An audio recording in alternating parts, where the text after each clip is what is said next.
Hi everyone, I'm Shauna and welcome to my channel. In today's video, I'm going to be talking about 5 history books that just about anyone can read.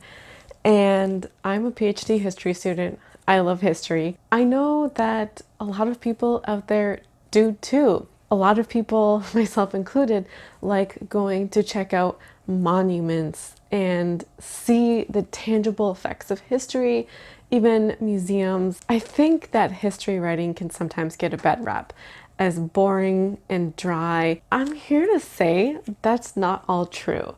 The kind of history that I do has definitely shaped some of the choices that I've made.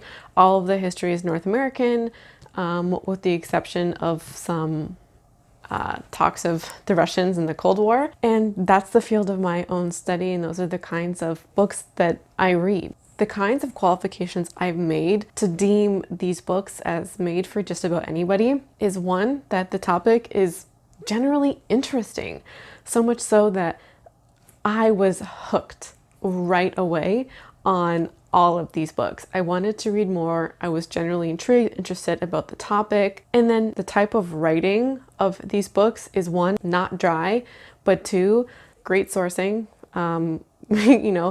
They've done their research. And two, a writing style that is generally approachable, which I think is really important combined with the content itself to make something readable. And we're not going to read something that we think is boring. All of these are generally available at either your library or a bookstore. I have some alternative picks for some of the more difficult to find books, and let's get started. I'm really excited to bring to you some of these picks. So the first one is Plutopia by Kate Brown. This book is for anybody who loves a conspiracy theory, who likes reading about the Cold War. This book is also for people who enjoyed Chernobyl, the mini TV series, because this book illustrates 2 nuclear plants, one in the US and one in Russia, that were working towards creating nuclear energy, and were nuclear power plants. So one, you get the detail of some of that building, but also one of the questions that this book raises is how can 2 ideologically opposed nations come to the same conclusion? And there are nuclear disasters in both plants. Both of the governments do generally questionable things. I don't want to give too much away. I think stories of like the Cold War era are just interesting to me. There's also some really good, really interesting pictures in here. I don't know, when I was reading this book, I wanted to get out my tinfoil hat. And when you read this book, it does give some context for Chernobyl. I mean, the book doesn't explicitly talk about Chernobyl, but when you read about the handling of the plant in Russia, I think it frames Chernobyl in a bit of a different way. At least that was true for me. Supremely interesting book that talks about nuclear disasters and how each government handled the new information that arose from learning about what happens to people when they come in contact with nuclear runoff, with plutonium, and these kinds of things. Really, really interesting book. Great pictures. The writing is pretty good. I think that this is pretty approachable for most people. Number 2, this guy right here, Food Matters from Mary Nessel. This is a pretty big book. It's extremely well researched. It does have a foreword by Michael Pollan. Her book was intended for the American people because it details their food systems. She talks about everything from dietary guidelines and the history of that, the FDA, the regulation of vitamins, school lunches, and how pizza became a vegetable. If you don't leave reading this book enraged, I don't know what to say. Some chapters in here include undermining dietary advice and how dietary advice has shaped and been informed by lobbying, working the system. So there's a lot on food lobbyists and co-opting nutritional professionals, exploiting kids, corrupting schools, pushing soft drinks, and deregulating dietary supplements. She was a professional in the field, and she was in the thick of it. She was somebody who was part of the committees that she's talking about in this book. While some of the information is a bit old, like early 2000s, and even some older than that, it does give a really good idea of the kind of place that the American food system is at, because she talks about so much. She has so much documentation and thorough researching from the various kinds of agencies and groups that were established to re-examine dietary recommendations. She was on one of those committees. It's so approachable. It's so approachable. So her afterword begins on page 375 and ends on 412. And then her appendix starts after that. You should read the afterword. While her book does span from like the very early 1900s, that makes a pretty slim part of the book. Early dietary requirements is kind of where that early part fits in and when these agencies were established. But a lot of her book is post 1950s into the 70s, I think, is also like a big chunk, and she does talk about the late 90s and the early 2000s. And then her appendix is, and her notes are incredible. Almost 100 pages of notes. It's insane. So you know her research is excellent. Essentially, if you're an American and you eat food, you should read this book. This is generally pretty widely accessible. I also feel a bit like conspiracy theory in here and like talking about the corruption of these groups, government agencies, food lobbyists. It's just incredible. So informative, so great. I think you can tell how passionate I am about these books. They're quite interesting. The third book I'm going to talk about, I don't actually have here today, was one that I borrowed from my school's library, so I don't have it. It's called Tupperware, and it is a book on Tupperware, which is so interesting, at least to me. But it's not just about Tupperware was invented then this happened to Tupperware. The author of this book, Alison Clark. So her book is essentially one of cultural history. She is interested in the thing itself. She's interested in how this particular object comes to mean so much to the American people, generally women, when she's explaining how Tupperware became so popular and so important to America. One of the vehicles of this was the Tupperware party. She's looking at the role of the Tupperware party in the popularization of the product itself. But the Tupperware parties are so interesting because the Tupperware party has implications for suburbanization, for gender roles, for corporate culture. Her look at the class and gendered aspects of Tupperware, I think, are particularly interesting, and I actually disagree with many of her claims, but that doesn't make this a bad book. I'm recommending it because of the topic. Many of us have used Tupperware in our lives, and it has become somewhat of like an American icon, and the author wants to answer how. And how does it become so culturally important? I think for me, sometimes the fun is not that I agree with everything people write all the time. I don't have to agree with something to see it as useful or interesting. And I think that ultimately this book is just like a fun read about Tupperware and how it's become so important culturally. I hope everything looks the same. My camera did shut off. But the next pick, it's A Knock at the Door. This was published in cooperation with the Truth and Reconciliation Commission.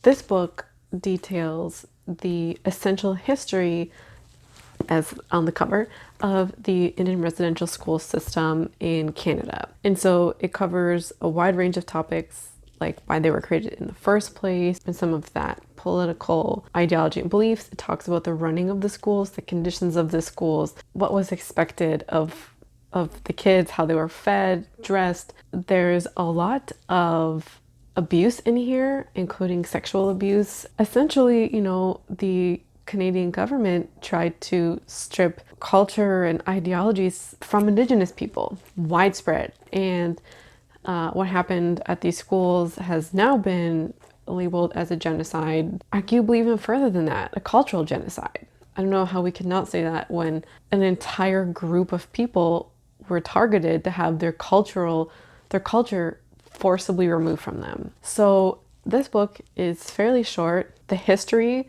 as well as the 94 points of reconciliation and the afterword, are about 198 pages. The very first part of the book has a list of all of the residential schools in Canada, a long list. It also has a timeline of events, including the last school closing. All schools have closed by the year 2000. A bit disgusting.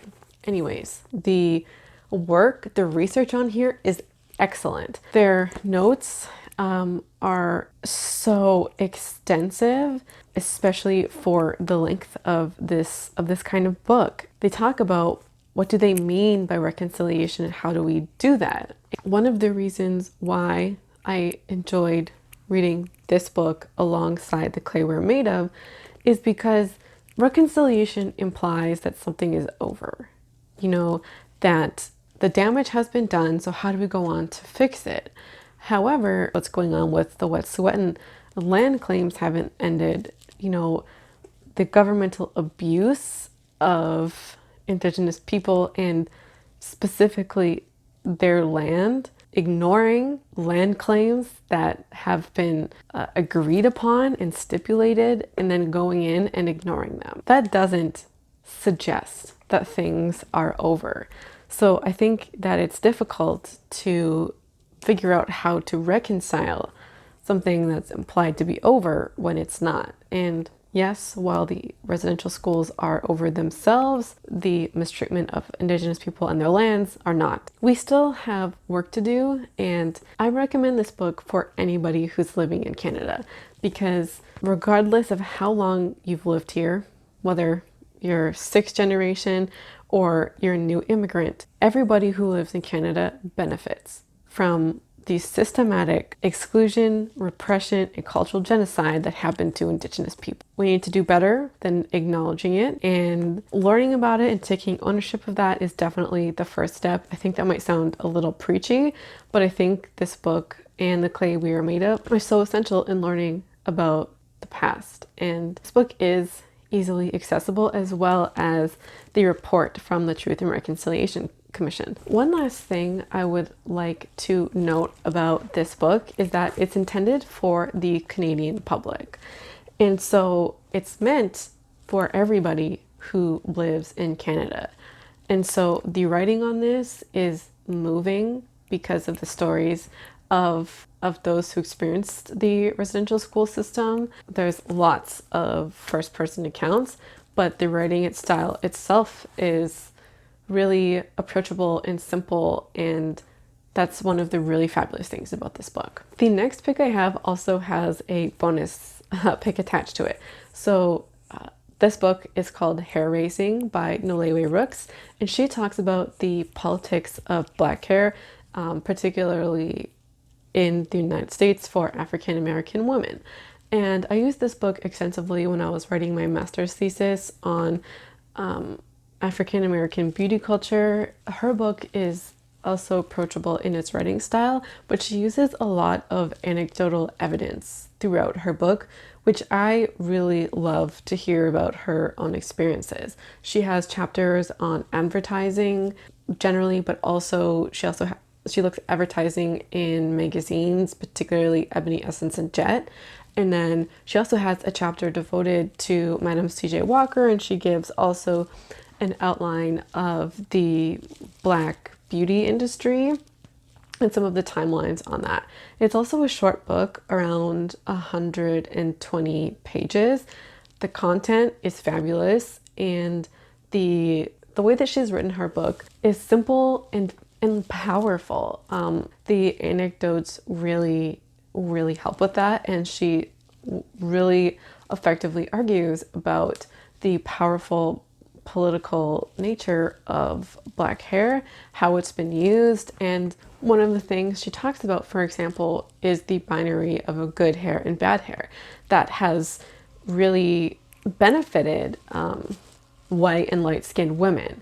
So while I love her message and her writing in this book, as well as like what she covers generally, she talks about so much. She talks about afros, hot combs, black pride. She has an entire chapter on beauty, race, and black pride, where she talks about racial ideologies and early beauty advertisements that are attached to them. She covers so much in the short, page span that she has, and I really loved her emphasis on advertisements and in a larger historical situation. Her book is or has been a bit difficult to find, and there are some other books that I have really enjoyed, such as Maxine Leeds Craig's Ain't I a Beauty Queen? That one was really amazing as well. That one gets pretty theoretical. While I think it's definitely a worthwhile book to read, I understand that not everybody wants to read about theory. A secondary pick, which is only related to the first two because it does talk about the beauty industry, is Hope in a Jar from Kathy Pice. And this was the book that got me thinking about the kinds of questions I could ask about the beauty industry. This is a really great overview of the white industry. And so if you are interested in the history of the beauty industry, beauty culture, definitely an interesting book. However, she treats beauty culture pretty much as a white space, and Black beauty culture is limited to essentially one chapter and a little bit of sprinkling here and there. And whether or not you still want to read it, it's definitely up to you. So I hope that you enjoyed this video, and I hope you found some of these recommendations interesting. And I hope that you go out and pick up some of these books, whether you borrow them from your library or you purchase them, whatever the case may be. I hope that you enjoy some new reading. Thank you so much for watching, and I hope to see you again back here soon.